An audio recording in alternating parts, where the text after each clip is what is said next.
श्री हरि। दोस्तों, आज मैं आपको सत्यनारायण व्रत कथा सुनाने जा रही हूँ क्योंकि आज है पूर्णमासी। पूर्णमासी के अलावा भी आप सत्यनारायण की कथा का स्मरण करके पुण्य के भागी बन सकते हैं।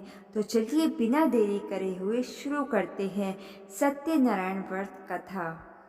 एक बार नैमिषारण्य में तपस्या करते हुए शौनकादि ऋषियों ने तपोमान सूत जी से पूछा कि जिसके करने से मनुष्य मनोवांछित फल प्राप्त कर सकता है, ऐसा व्रत या तप कौन सा है। सूत जी ने कहा कि एक बार श्री नारद जी ने भी श्री विष्णु भगवान से ऐसा ही प्रश्न किया था। तब श्री विष्णु भगवान ने उनके सामने जिस व्रत का वर्णन किया था वही मैं आपसे कहता हूँ। आप सब सावधान होकर सुनो। प्राचीन काल में काशीपुर में सत्तानंद नाम का एक अति निर्धन और दरिद्र ब्राह्मण रहता था। वह भूख प्यास से व्याकुल हो दर दर भटकता फिरता था। एक दिन उसकी दशा से व्यथित होकर विष्णु भगवान ने बूढ़े ब्राह्मण के रूप में प्रकट होकर शतानंद को सत्यनारायण व्रत का विस्तार पूर्वक विधान बताया और अंतर्ध्यान हो गए। सतानंद अपने मन में श्री सत्यदेव का व्रत करने का निश्चय करके घर लौट आया और इसी चिंता में उसे रात भर नींद नहीं आई। सवेरे होते ही वह सत्यनारायण के व्रत का संकल्प करके भिक्षा मांगने के लिए चल दिया।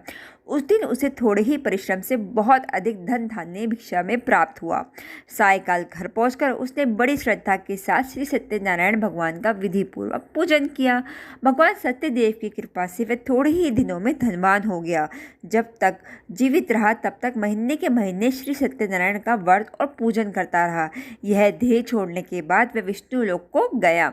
सूत जी पुण्य बोले कि एक दिन वह शतानंद अपने बंधु बांधवों के साथ बैठे ध्यान मगन हो श्री सत्यदेव की कथा सुन रहे थे। तभी भूख प्यास से व्याकुल एक लकड़हारा वहां जा पहुंचा। वह भी भूख प्यास भूलकर कथा सुनने बैठ गया। कथा की समाप्ति पर उसने प्रसाद ग्रहण किया और जल पिया। फिर उसने शतानंद से इस कथा के बारे में पूछा तो उसने बताया कि यह सत्यनारायण का व्रत है जो मनोवांछित फल देने वाला है। पहले मैं बहुत दरिद्र था, इस व्रत के प्रभाव से ही मुझे यह वैभव प्राप्त हुआ है। यह सुनकर लकड़हारा बहुत प्रसन्न हुआ और मन ही मन सत्यदेव के व्रत और पूजन का निश्चय करता हुआ लकड़ी बेचने के लिए बाजार की ओर चल पड़ा। उस दिन लकड़हारे को लकड़ियों का दुगना मूल्य मिला। उन्हीं पैसों से उसने केले, दूध, दही आदि पूजन की तमाम सामग्रियां खरीद ली और घर चला गया। घर पर पहुंचकर उसने अपने कुटुंबियों और पड़ोसियों को बुलाकर विधि पूर्वक सत्यदेव का पूजन किया। नारायण की कृपा से वह थोड़े ही दिनों में संपन्न हो गया। उसने जीवन भर इस लोक में सब प्रकार के सुख भोगे और मरने पर सत्यलोक में गया। सूत जी ने फिर कहा कि प्राचीन काल में उल्कामुख नाम का एक राजा हो गया है। वह और उसकी रानी दोनों बड़े धर्मनिष्ठ थे। एक समय राजा रानी भद्रशिला नदी के किनारे से सत्यनारायण की कथा सुन रहे थे कि एक बनिया भी वहां पहुंच गया। उसने रत्नों से भरी अपनी नौका को एक किनारे पर लगा दिया और स्वयं पूजा की जगह पर गया। वहाँ का चमत्कार देख उसने राजा से इसके बारे में पूछा। राजा ने बताया कि हम विष्णु भगवान का पूजन कर रहे हैं। यह व्रत सभी मनोकामनाएं पूर्ण करने वाला है।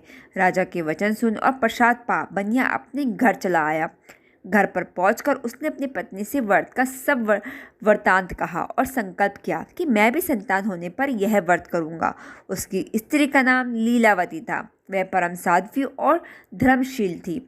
सत्यदेव की कृपा से वह कुछ ही दिनों बाद गर्भवती हो गई और 10 महीने पूरे होने पर उसने एक कन्या को जन्म दिया। कन्या का नाम कलावती रखा गया और वह चंद्रमा की कलाओं के समान नित्य प्रति बढ़ने लगी। एक दिन अवसर पाकर लीलावती ने अपने पतिदेव को सत्यदेव का व्रत करने की बात याद दिलाई तो उसने कहा कि मैं यह व्रत कन्या के विवाह के समय करूंगा। यह कहकर बनिया अपने कारोबार में लग गया। जब कन्या विवाह के योग्य हो गई तो उसने दूतों द्वारा खोज कराकर कंचनपुर नगर के एक बनिए के सुंदर, सुशील और गुणवान बालक के साथ उसका विवाह कर दिया। फिर भी बनिए ने सत्यदेव का व्रत नहीं किया। इससे श्री सत्यनारायण अप्रसन्न हो गए। कुछ दिनों बाद बनिया अपने दामाद को साथ लेकर समुद्र के किनारे रत्नासपुर में व्यापार करने लगा। एक दिन रत्नासरपुर के राजा चंद्रकेतु के खजाने से चोरों ने बहुत सा धन चुरा लिया। राजा के सिपाही चोरों का पीछा कर रहे थे। चोरों ने जब देखा कि सिपाहियों से बचना कठिन है, तो उन्होंने राजकोष से चुराए हुए तमाम धन को एक जगह फेंक दिया और स्वयं भाग गए। वहीं बनिए का डेरा था। सिपाही चोरों को ढूंढते हुए उसी जगह पहुंच गए और उन्होंने बनियों को चोर समझकर पकड़ लिया। राजा ने दोनों बनियों को जेल में डालने का आदेश दे दिया और उनका धन कोष में जमा करा दिया। श्री सत्यदेव के कोप से लीलावती और कलावती भी बड़े दुख से दिन काट रही थी। एक दिन कलावती भूख प्यास से बहुत व्याकुल होकर एक मंदिर में चली गई। वहाँ श्री सत्यनारायण की कथा हो रही थी। वहाँ बैठकर उसने कथा सुनी और प्रसाद लेकर रात होने पर घर पहुंची। माता के देरी के कारण पूछने पर उसने सब बात कह दी। उसकी बात सुनकर लीलावती को अपने पति की भूल की बात याद आ गई और उसने श्री सत्यदेव की व्रत का निश्चय किया। उसने अपने बंधु बांधवों को बुलाकर श्रद्धापूर्वक कथा सुनी और विनम्र भाव से आर्द्र होकर प्रार्थना की कि मेरे पति ने संकल्प करके भी जो आपका व्रत नहीं किया, उसी से आप अप्रसन्न हुए थे। अब कृपा करके उनका अपराध क्षमा कर दें। लीलावती की प्रार्थना से श्री सत्यदेव प्रसन्न हो गए। उसी रात्रि में श्री सत्यदेव ने राजा चंद्रकेतु को स्वप्न में दर्शन देकर कहा कि प्रातःकाल होते ही उन दोनों बनियों को जेल से छोड़ दो और उनका सभी धन उन्हें लौटा दो, वरना पुत्र पौत्र समेत तुम्हारा राज्य नष्ट हो जाएगा। इतना कहकर सत्यदेव तो अंतर्ध्यान हो गए और राजा ने भी सवेरा होते ही दोनों बनियों की मुक्ति का आदेश दिया। साथ ही उनका धन उन्हें लौटा दिया और बहुत सम्मानपूर्वक उन्हें विदा भी कर दिया। दोनों बनिए आनंदित हो अपनी नौका लेकर घर की ओर चल पड़े। तभी सत्यनारायण भगवान सन्यासी के वेश में उनके समीप आए और बोले कि तुम्हारी नौका में क्या है। बनिए ने हंसते हुए उत्तर दिया कि नौका में तो लता पत्रों के सिवाय और कुछ भी नहीं है। यह सुनकर दंडी स्वामी ने कहा कि तुम्हारा वचन सत्य हो। दंडी स्वामी के चले जाने पर बनिए ने देखा कि नौका हल्की होकर ऊपर को उठ रही है।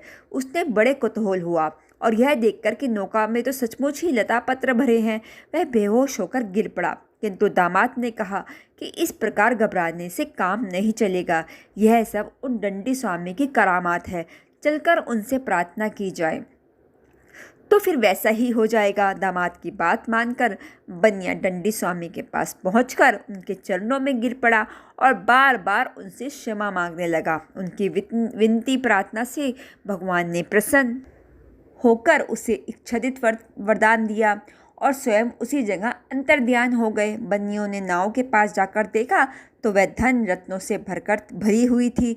तब उन्होंने वहीं पर श्री सत्यनारायण का पूजन किया और कथा सुनी। फिर वह घर की ओर चल दिए। अपने नगर के समीप पहुंचकर बनिए ने लीलावती के पास अपने आने का समाचार भेजा। लीलावती उस समय श्री सत्यनारायण की कथा सुन रही थी। उसने अपनी पुत्री कलावती से कहा कि तुम्हारे पति और पिता आ गए हैं, मैं उनके स्वागत के लिए चलती हूँ। तुम भी प्रसाद लेकर शीघ्र ही नदी तट पर पहुँच जाना। कलावती प्रसन्नता के कारण इतनी विमुग्ध हो गई कि वह कथा का प्रसाद लेना भी भूल गई और तुरंत ही नदी के तट की ओर दौड़ पड़ी। वह जो ही नदी के किनारे पहुंची त्यों ही उसके पति समेत नौका जल में डूब गई। यह देख बनिया हाहाकार करके छाती पीटने लगा। लीलावती भी दामाद के शोक में विलाप करने लगी और कलावती अपने पति के खड़ाऊ लेकर सती होने का उद्गत हुई। तभी आकाशवाणी हुई कि हे वणिक, तेरी कन्या सत्यनारायण के प्रसाद का निरादर करके पति से मिलने के लिए आतुर होकर दौड़ी आई है। यदि वह प्रसाद लेकर फिर आए तो उसका पति जी उठेगा। यह सुन कलावती घर की ओर दौड़ गई और श्री सत्यनारायण जी का प्रसाद लेकर नदी के किनारे आई तो क्या देखती है कि उसके पति समेत नौका जल पर तैर रही है। यह देख बनिया भी प्रसन्न हो गया और अपने घर पहुंच गया। वह जब तक जीवित रहा तब तक वह श्री सत्यनारायण का व्रत करता रहा तथा श्रद्धापूर्वक कथा भी सुनता रहा। इसके पश्चात सूत जी बोले कि हे, एक समय टुंडध्वज राजा शिकार खेलने के लिए वन में गया हुआ था। वहां उसने देखा कि एक बरगद के वृक्ष के नीचे बहुत से गोप ग्वाल इकट्ठे होकर सत्यनारायण जी की कथा सुन रहे हैं। राजा ने ना तो सत्यनारायण जी को नमस्कार किया और ना पूजन के पास ही गए। गोपगण राजा को देखकर स्वयं प्रसाद लेकर उनके पास आए और प्रसाद राजा के सामने रख दिया। राजा ने प्रसाद की कुछ भी परवाह न की और महल की ओर चला गया। राजद्वार घर पर पहुंचते ही राजा को मालूम हुआ कि उसके पुत्र पौत्र और धन संपत्ति सब नष्ट हो गए हैं। उसे वन की घटना स्मरण हो आई और उसने विचार किया कि श्री सत्यदेव के प्रसाद का निरादर करने के कारण ही मुझे यह दुख प्राप्त हुआ है। यह सोचकर राजा पुनः वन में दौड़ा गया और सब गोप ग्वालों के साथ मिलकर श्रद्धा और भक्ति के साथ श्री सत्यदेव का पूजन करके प्रसाद ग्रहण किया। इसके बाद वह घर लौट आया तो उसके मृत पुत्र पुत्रादि भी जी उठे और नष्ट हुई संपत्ति भी ज्यों की त्यों हो गई। तब से राजा जीवन भर समय समय पर श्री सत्यनारायण देव का व्रत और पूजन करता रहा। तो दोस्तों, ये थी श्री सत्यनारायण व्रत कथा। दोस्तों, आप भी इसको पूर्णमासी पे सुनना या कहना बिल्कुल मत भूलिएगा। और दोस्तों, हो सके तो आप इसे कभी भी सुन सकते हैं। और कथा के अंत होने के बाद आपको करना है सत्यनारायण भगवान का जाप। श्रीमन नारायण नारायण हरि हरि, भजमन नारायण नारायण हरि हरि, लक्ष्मी नारायण नारायण हरि हरि, श्रीमन नारायण नारायण हरि हरि, भजमन नारायण नारायण हरि हरि, बद्री नारायण नारायण हरि हरि, श्रीमन नारायण नारायण हरि हरि। ओम श्री हरि।